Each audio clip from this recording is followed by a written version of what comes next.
The clock on the mantelpiece in Putterpuff's tiny, mushroom-capped cottage chimed 7 times, signaling December 7th had officially arrived.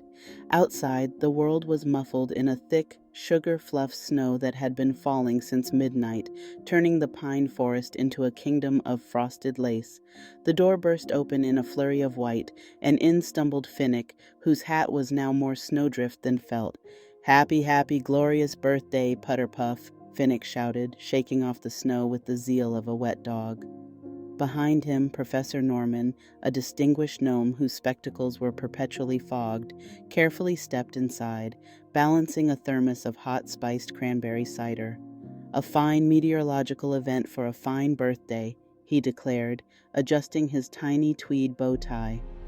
The last to enter, or rather drift in, was Willow, the shy ghost. He didn't track in snow, but the air around him was colder, shimmering with frost dust. He settled shyly by the warm stove, his luminous form a gentle, flickering presence. Putterpuff clapped her hands, her eyes sparkling. "You've all made it. It's the perfect, coziest day." They gathered around the small, crackling fire. Finnick, ever the thoughtful one, cleared his throat and pulled a small, beautifully wrapped box from his satchel, though he didn't hand it over. "Now, Putterpuff," Finnick began, a nervous but loving smile stretching across his face. "Professor Norman has an ancient scroll, and Willow has woven you a basket of starlight. But before we present anything, what is it that you want for your birthday this year?" Putterpuff tucked a loose strand of hair behind her ear. The flames reflected in her eyes, and a profound, quiet stillness settled over her. "Oh, Finnick, my dear friends," she whispered, her voice brimming with soft feeling. "This year, the joy of the snow and the warmth of you being here is more than enough. I don't want a thing you can wrap. I have everything I need right here." She gestured around the small room. "What I want, truly, deeply want, is for all of you, Finnick, Norman, and gentle Willow, to be perfectly, genuinely happy, not just today, but in the long, quiet moments of your lives. I want every little worry to be a puff of smoke that the wind carries away." Professor Norman blinked slowly, his academic mind processing the request. Finnick's energetic smile softened into a look of complete understanding. Willow, who rarely made a sound, emitted a faint, high-pitched, happy sound, like the chime of a distant ice bell.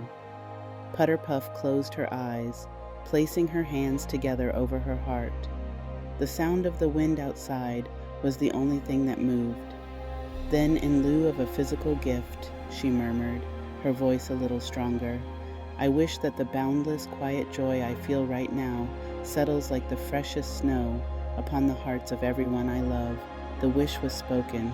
The air in the room felt suddenly thick and sweet, not just from the cake, but from the immense, selfless love Putterpuff held. Finnick felt a sudden lightness he hadn't realized he was missing. Professor Norman's perpetually furrowed brow smoothed out entirely. And Willow, the shy ghost, drifted right over to Putterpuff and offered a silent, icy hug, the bravest thing she had done all year. The party continued, not with unwrapping paper, but with unwrapping burdens. They shared stories, drank warm cider, and laughed until Putterpuff's little cottage seemed to glow, its light pushing back against the dark, snowy woods, a perfect, whimsical warmth forged not from presents, but from the deep happiness of 3 very loved friends.